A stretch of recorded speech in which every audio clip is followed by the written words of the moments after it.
गिनती में शुरुआत हम 1 से करते हैं। 1, 2, 3, 4, 5 और इस तरह से बचपन में 100 तक गिनती सीखते हैं। और इस तरह से गिनती के साथ संख्याओं के बारे में हमारी जानकारी प्रारंभ हो जाती है।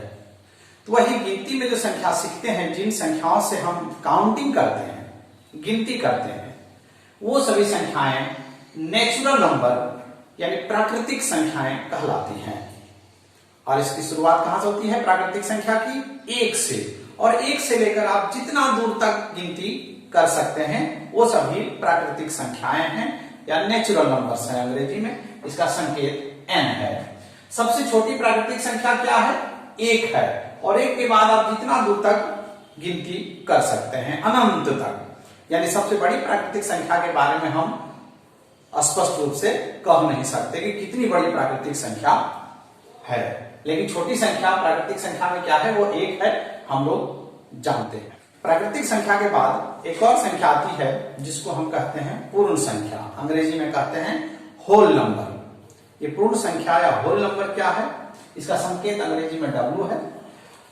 प्राकृतिक संख्या यानी नेचुरल नंबर के साथ अगर शून्य का भी जिक्र किया जाए, यानी शून्य को भी साथ में दे दिया जाए, तो जो संख्या प्राप्त होती है, संख्याओं का समूह जो प्राप्त होता है, वह पूर्ण संख्याओं का समूह होता है। और इसकी सबसे छोटी संख्या कितनी तक हो गई? 0 हो गई। यानी प्राकृतिक संख्याएं तो 1 से प्रारंभ होती है, लेकिन पूर्ण संख्या कहां से प्रारंभ होती है? 0 से प्रारंभ होती है। 0, 1, 2, 3, 4, 5 और जितना दूर तक आप गिनती कर सकते हैं, वो सभी पूर्ण संख्याएं हैं। यानी पूर्ण संख्या और प्राकृतिक संख्या में अंतर क्या है? एक 0 का अंतर है। यानी 0 प्राकृतिक संख्या नहीं है और जितने भी प्राकृतिक संख्याएं हैं वो पूर्ण संख्याएं हैं। और सबसे छोटी पूर्ण संख्या क्या है? वह है 0। इसके बाद एक संख्या आती है जिन्हें हम पूर्णांक कहते हैं, अंग्रेजी में इंटीजर्स कहते हैं। इसका संकेत Z है। जितनी भी पूर्ण संख्याएं हैं, 0, 1, 2, 3, 4, 5, 6, 7, 8, 9, 10, जितना दूर तक आप गिनती कर सकते हैं, उसके साथ अगर हम ऋणात्मक संख्याओं को भी ले आते हैं तो ये संख्याएं पूर्णांक कहलाती हैं। अंग्रेजी में इसको इंटीजर्स कहते हैं। जैसे हम यहां लिखे हुए हैं 0, 1, 2, 3, 4, 5 और जितना दूर तक आप लिख सकते हैं।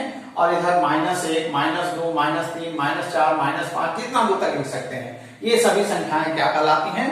पूर्णांक कहलाती हैं, इंटीजर्स कहलाती हैं। एक और संख्या आती है, वह है प्राइम नंबर्स, अभाज्य संख्याएं। ये अभाज्य संख्याएं कौन सी संख्याएं हैं?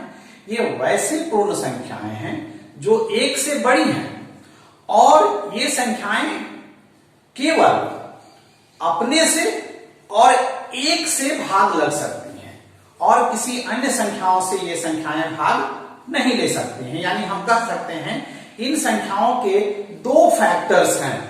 वो 2 फैक्टर्स कौन कौन हैं? एक स्वयं है और दूसरा 1 है, 1।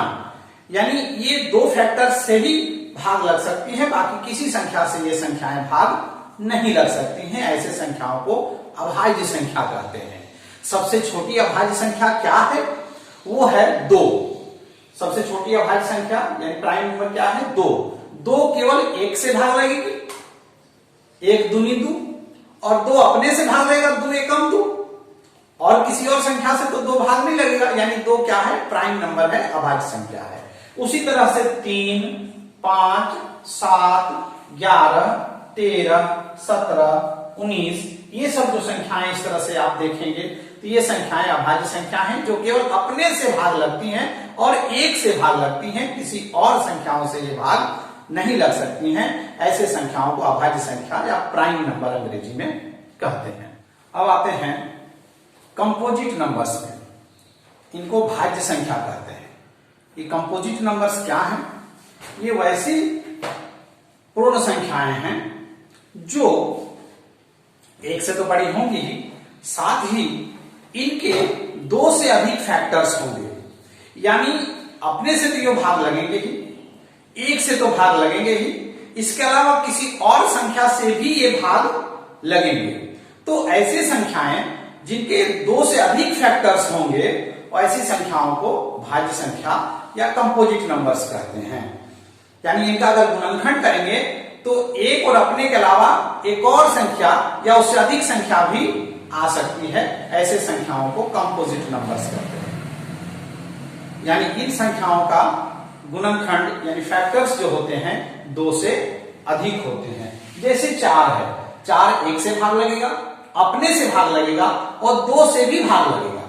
अतः 4 जो है भाज्य संख्या है, कंपोजिट नंबर है। जैसे 6 है, 6 किससे किससे भाग लगेगा? 1 से भाग लगेगा, 2 से भी भाग लगेगा, 3 से भी भाग लगेगा और अपने से तो लगेगा ही। 3 के फैक्टर्स कितने हो गए? इनके फैक्टर्स कौन कौन हुए?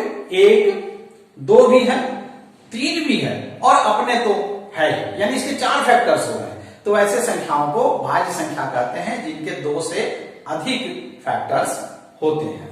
इसके अलावा 2 तरह की और संख्याएं हैं जिनकी चर्चा करना जरूरी है, हम बोर्ड पर लिखे नहीं है। वो है सम संख्या और विषम संख्या, even numbers and odd numbers.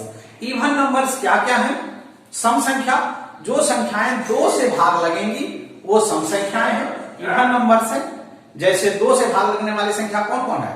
2, 4, 6, 8, ये इवन नंबर है, सम संख्याएं हैं। और ऑड नंबर यानी विषम संख्या, ये कौन कौन है? जो 2 से भाग नहीं लगेंगी। अब 2 से भाग नहीं लगने वाली संख्या कौन कौन है? जैसे 1 है, 3 है, 5 है, 7 है, 9 है, ये 2 से भाग नहीं लगेंगी। तो जो संख्याएं 2 से भाग नहीं लगती हैं उन्हें विषम संख्या, ऑड नंबर कहते हैं। और जो संख्या 2 से भाग लग जाती हैं उन्हें सम संख्या कहते हैं। इसके साथ ही आज संख्या पद्धति पर सामान्य जानकारी हम लोगों ने हासिल किया। अगली